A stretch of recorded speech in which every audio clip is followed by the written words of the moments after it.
Vitality is our ability to have spiritual, emotional, mental, and physical bliss.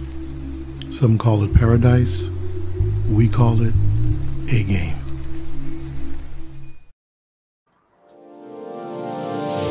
Hey all my Crimsonites, and welcome to the Crimson Cure channel, where we embrace our femininity, increase our womanly value, and celebrate our brothers. So join me on our feminine journey to learn, heal, and grow.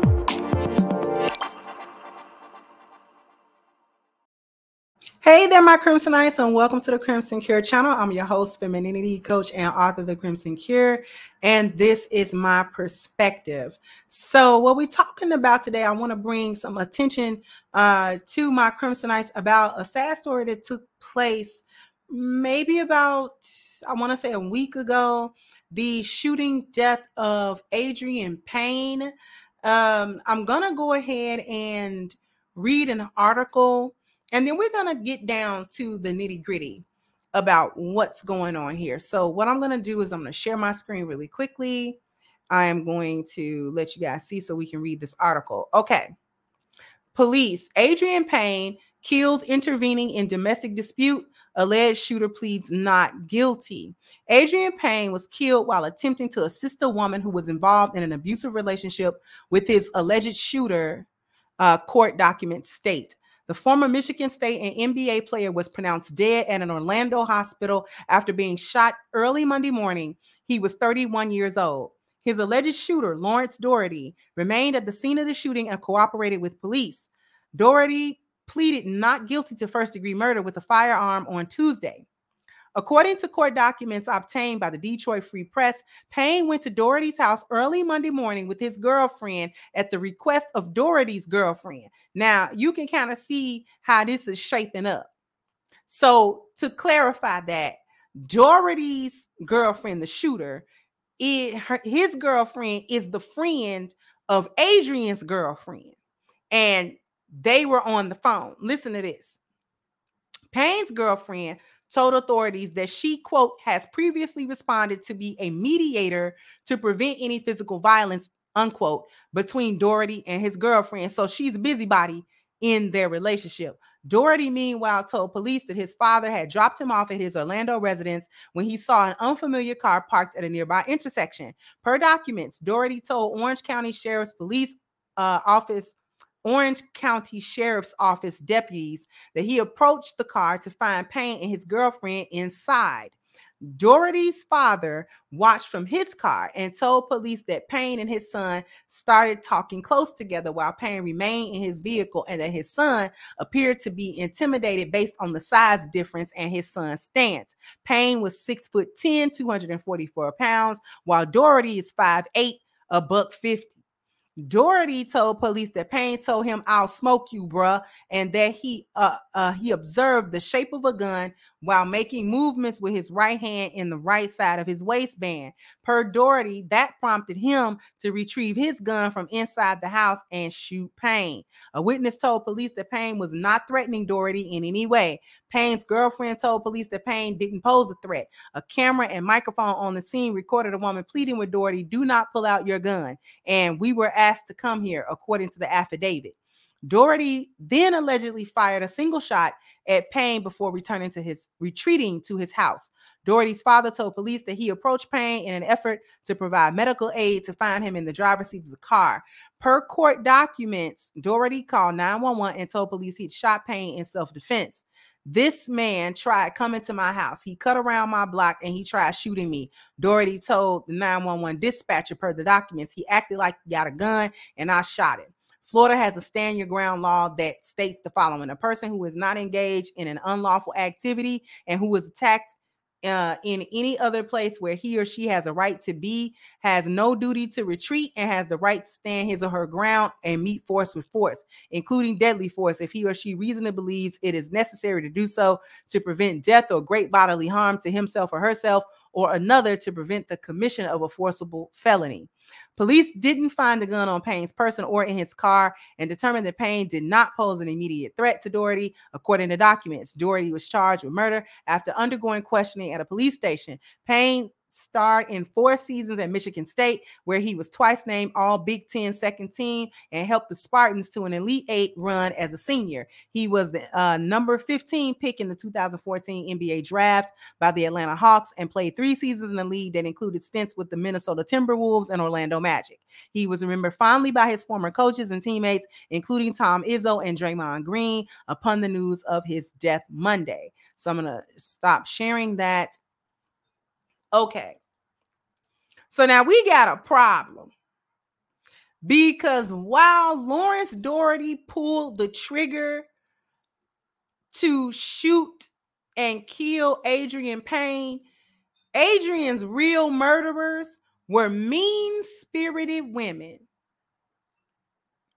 MEAN, an acronym, male exploitive and narcissistic.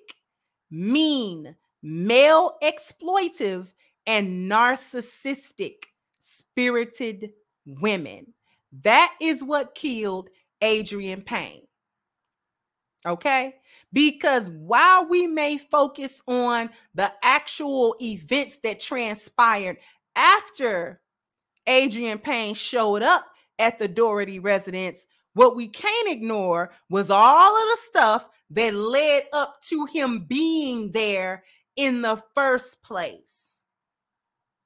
How did he get there at about 1:30 in the morning? By 2:30 a.m., he was pronounced dead. So it took all of an hour worth of interaction to end that man's life. So how did he get there? Let's take a look at it. Okay? His girlfriend was on the phone in the wee hours of the morning with Doherty's girlfriend, acting as a so-called mediator, like she got some type of license to talk to this girl about her and Lawrence business, because obviously they are in a toxic, abusive relationship with one another.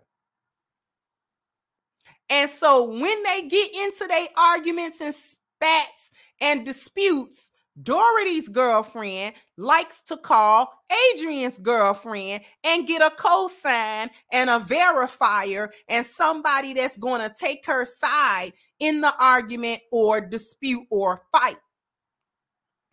Okay? We all know somebody that's like that, or we heard of it.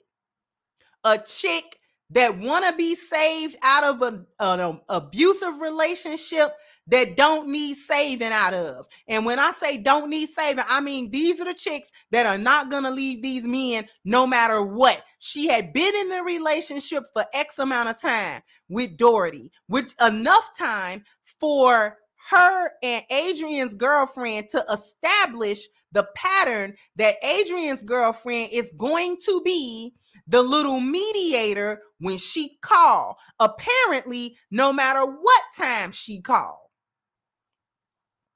And this idiot, Adrian's girlfriend, instead of at 1:30 in the morning, you should either be asleep or you should be doing something with your man.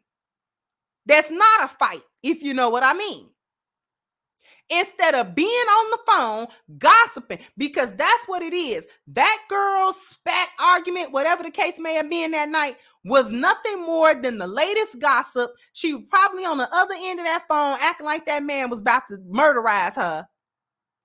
And she done gassed up Adrian's girlfriend into thinking that she is in some type of imminent danger.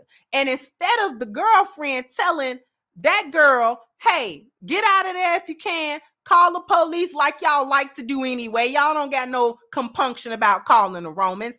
Call the Romans and have them to deal with it. She like, no, I'll bring my man Dingo over there because he's 6'4", 6'10", or whatever, 244 pounds. I'll bring my Cane Corso over there to deal with your Pomeranian real quick.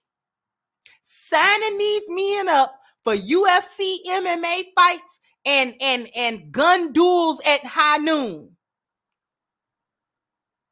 Woke that man up out his sleep. Who knows what she told him to get him to move, to get him and to get him to get up out the bed, which in reality he was supposed to boot her off the phone. Boot, get off the phone. Tell her to call the police. Tell her to figure it out. You get off the phone. She'll be all right. Do she always do this? Well, I mean, yeah. How long she been with him? X amount of time. Do she always go back to him? Yeah. Well, leave her alone. Leave her alone. She grown. She where she want to be. This is 2022. Women are doing and being and going where they want to be and go and do. So if she don't want to be with no man and he whoop her to a fine sauce and she tired of that, all she got to do is leave. Nobody holding no hostages around here. It's plenty of women's shelters, battered shelters, police. It's all kind of things to prevent a woman from just being whipped to a fine sauce in the house. And don't nobody know about it. So instead of calling some professionals, getting some professional help, or leaving the toxic situation, she would rather call her friend at 1, 2, 3 o'clock in the morning, 4 in the afternoon, whatever time she calling. Get her friend all frantic on the phone. Girl, well, what he do, girl? I'm gonna bring Adreian because black men are pets and children and mandingos to these hyenas. So she brought that man over to her girlfriend's house. Now, mind you, Lawrence has a gun. Did his girlfriend tell Adrian's girlfriend that? Maybe, maybe not. We don't know.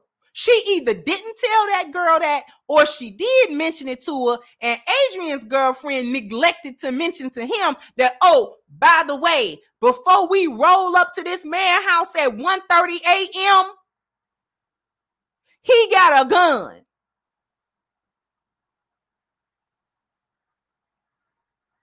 Had that man rolling up, he didn't come strapped. Had him rolling up to intimidate a much smaller man. They said that man was 5'8", all of 150 pounds.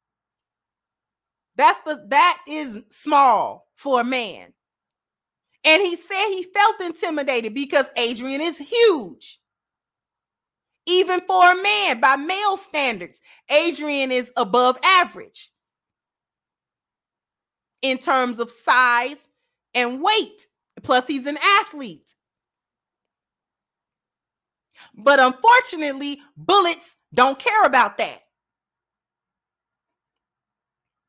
So when they began to converse and say whatever it was that they were saying, Adreian probably low-key talking tough because look at this dude. You know what I'm saying? Or whatever. He probably hyped. You don't know what kind of mood he in. So she got this man, she got Adreian walking into a situation that he blindly. He's on one hand, he's performing for his girlfriend too. Like, yeah, I'm that dude. I'm that dude that you can count on or whatever. Who knows where this other chick is at? She probably in the house hiding because she know it's about to go down. Right? She know it's about to go down. So she in the house chilling because backup done showed up. Now, this Cane Corso about to put this Pomeranian in his place. Lo and behold, the Pomeranian had an equalizer. Went in the house and got it. One shot dropped that man. Within an hour, that man was gone. That man was gone. Everything he had worked for, everything, he was just barely in his 30s. So a young man. Okay?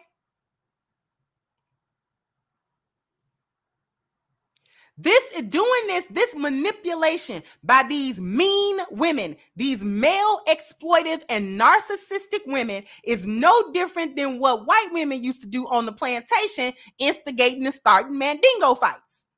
Manipulating black men into situations that was going to get him ruined or deleted.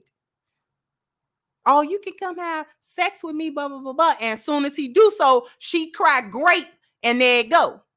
This is the same thing. Exploit, male exploitative. What does that mean? To exploit a man's nature to want to protect or to resolve a situation.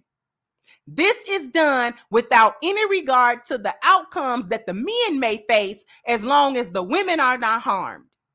Then they get to act shocked as if these outcomes never crossed their minds. It's extremely self-serving, which is where the narcissistic part comes in. And these men are no better than dogs being taken to a dog fight.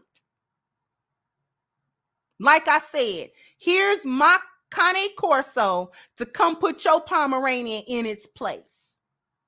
And they will move on with their lives and continue to play this deadly game with the lives of the men around them. These women are not going to lose no sleep. Trust and believe that. They're going to be shook up for a little while and then it's gone. It's over. It's over. They may or may not even apologize to the families for their part in it because they're going to play like they didn't have a part in it. Or because they didn't physically pull the trigger, but you set up the situation to culminate into it.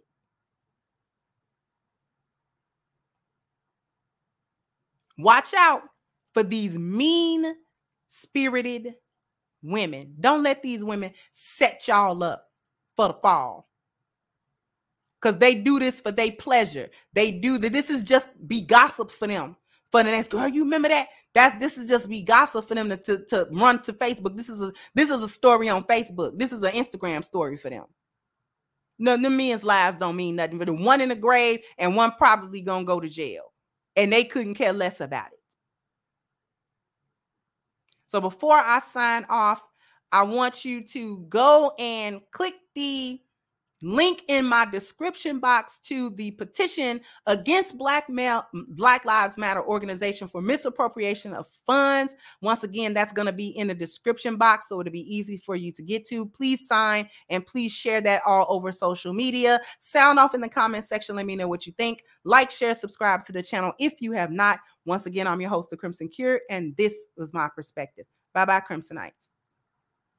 Hey guys, please like, share, and subscribe to the channel and hit the notification bell. And if you've got more to say on the topic, leave a comment down below. Also, don't forget to support our sponsor who so graciously supports this channel by clicking the description box and the link for A-Game at agameherbal.com. You can go ahead and get a 10% discount off of your next purchase using the code Kendra10. This has been yet another Crimson Cure production, and I'll catch you guys on the next one.